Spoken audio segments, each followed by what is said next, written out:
দেখো পটলটা ভাজা হয়ে গেছে, এবারে তুলে নেব। আলুটাও ভেজে নিচ্ছি, পটলের আলু।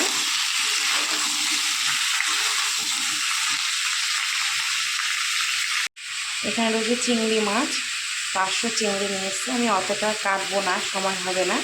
কিছুটা বাটিতে বার করে নিচ্ছি, প্লাস্টিক শুদ্ধ ফ্রিজে ঢুকিয়ে দেবো। আমার চিংড়ি মাছগুলো কাটা বাছা হয়ে গেছে। এই যে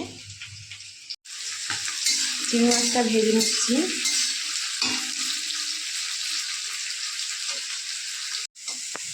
চিংড়ি মাছের ভিতরে পেঁয়াজ, আদা বাটা, রসুন বাটাটাও দিয়ে দিলাম। দিয়ে এবার একসাথে ভালো করে কষিয়ে নেব।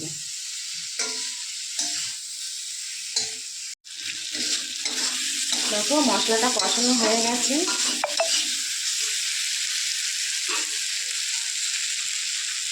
এবার এর মধ্যে দিয়ে দেবো আমি পটল ভাজাটা,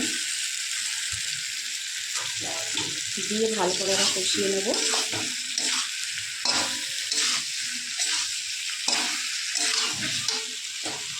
এর ভিতরে দিয়ে দেবো আলু ভাজাটা।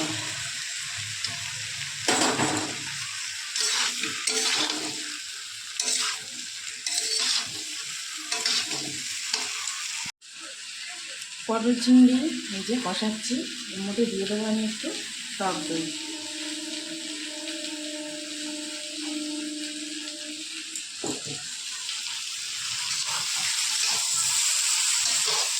খুব গরম লাগছে, আর কিছু করার নেই, রান্না তো করতেই হবে।